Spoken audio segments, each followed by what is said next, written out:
తెలంగాణ అమరవీరుల త్యాగాలకు చిహ్నంగా నిలిచే అమరవీరుల స్తూప రూపకల్పన చేయడం తనకు దక్కిన వరమని పద్మశ్రీ ఎక్క యాదగిరిరావు అన్నారు.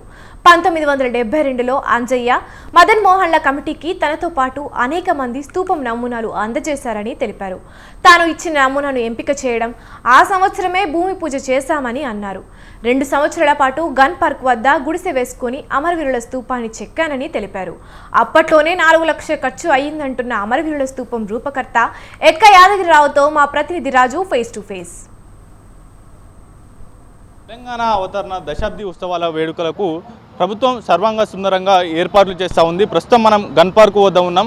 అమరవీరుల స్తూపానికి మొదట సీఎం రేవంత్ రెడ్డి 9:30 చేరుకొని సీఎం రేవంత్ రెడ్డితో పాటు సిఎస్ శాంతకుమారి, అలాగే డీజీపీ రవిగుప్తాలతో పాటు కీలక నేతలు కూడా ఇక్కడికి చేరుకొని అమరవీరుల స్తూపానికి నివాళులు అర్పించిన అనంతరం ఇక్కడి నుంచి నేరుగా పరేడ్ గ్రౌండ్ వెళ్తారు. అక్కడ ఘనంగా బహిరంగ సభలో కళా నృత్యాలతో పాటు రాష్ట్రీయ గీతం, తెలంగాణ రాష్ట్రీయ గీతం ఆవిష్కరించనున్నారు. జై జై హే తెలంగాణ, అందశ్రీ రాసినటువంటి జై జై హే తెలంగాణ రాష్ట్రీయ గీతంగా దాన్ని ప్రకటించిన అనంతరం ఆలపిస్తారు.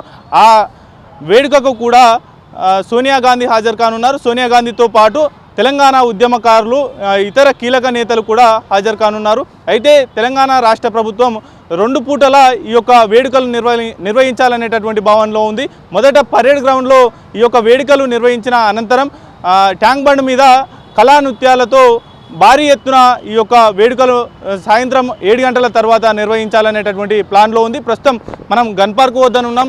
గన్ పార్క్ వద్ద ఉన్నటువంటి అమరవీరుల స్తూపం చెక్కినటువంటి ఎక్క యాదగిరిరావు గారు మనతో పాటు ఉన్నారు. పద్మశ్రీ ఎక్క యాదగిరిరావు గారు మనతో పాటు ఉన్నారు.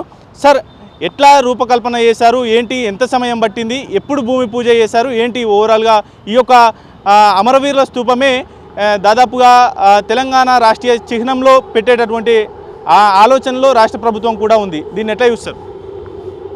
చాలా సంతోషం అండి. ఈరోజు ఇక్కడ ఉండి నేను చూస్తూ ఉంటే నాకు పాత జ్ఞాపకాలు వస్తూ ఉన్నాయి. ఇక్కడ భూమి పూజ చేసింది ఇదే స్థలంలో. భూమి పూజ చేసిన సిఎన్ శాస్త్రి గారు, పెద్ద పెద్ద లీడర్లు అందరూ ఉన్నారు.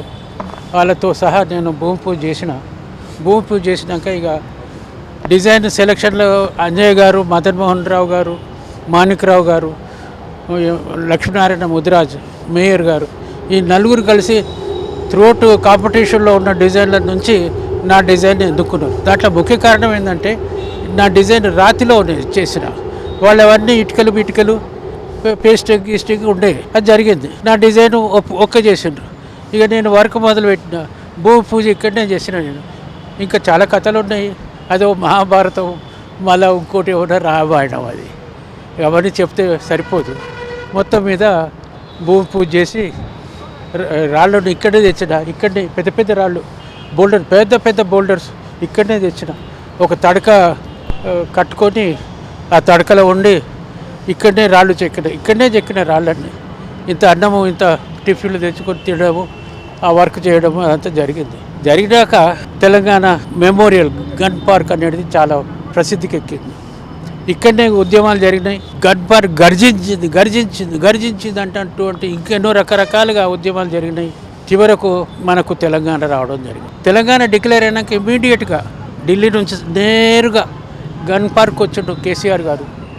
నేను అక్కడనే నిల్చున్నా, నివాళులు అర్పించిండు, నన్ను కాగలించుకున్నాడు కేసీఆర్. అయినాక రాజ్భవన్ పోయిండు, యాజ్ ఎ చీఫ్ మినిస్టర్గా ప్రమాణ స్వీకారం చేసిండు.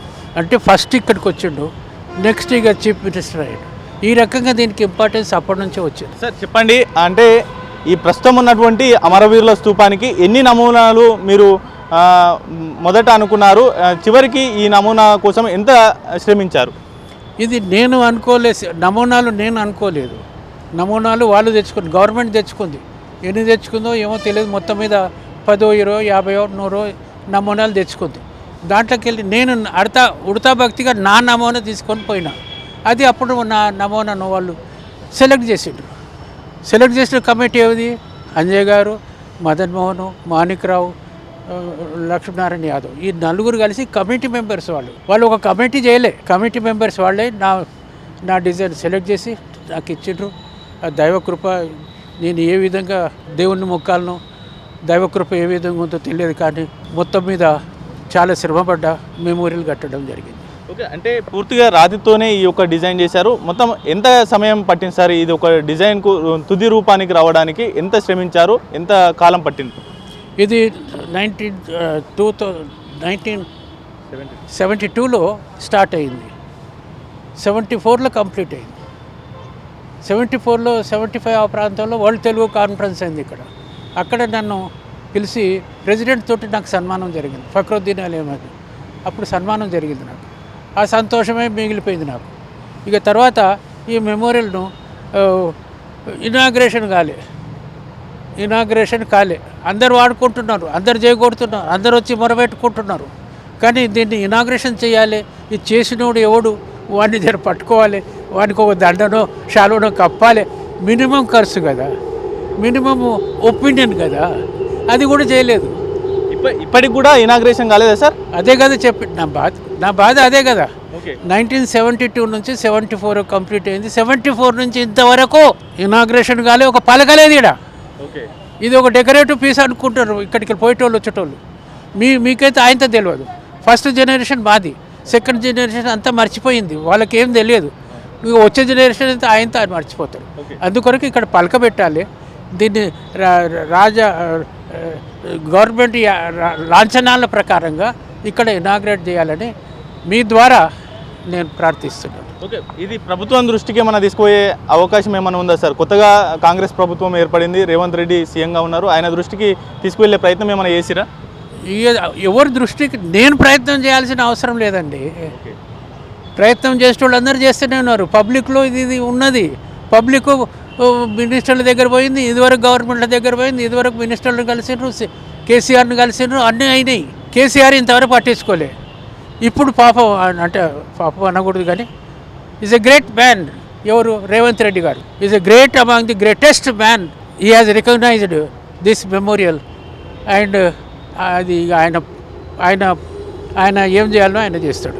ఓకే, చివరిగా చెప్పండి సార్, తెలంగాణ రాష్ట్రీయ చిహ్నంలో కూడా ఇది ఒక నమూనాగా చివరి పరిశీలనలో ఉంది. అయితే దీన్ని ఎట్లా చూస్తారు సార్? మీకు దక్కిన గౌరవంగా భావించవచ్చా? 200% గౌరవం అండి. నాకు కాదండి, సచ్చినోళ్ళకు. వాళ్ళను స్మారకము, వాళ్ళ పేరు మీద పెట్టుకున్న స్మారకం ఇది. వాళ్ళ ఆత్మశాంతికి ఇది ఒక పెద్ద అవకాశం. అది నా దక్కలు లేదు. నేను మెమోరియల్ చేసినా అయిపోయింది, నా పని అయిపోయింది. దాన్ని వాడుకోమో, దాన్ని ఇనాగ్రేషన్ చేయడము, దాన్ని ఎట్లా వాడుకుంటారో అది గవర్నమెంట్ల పని.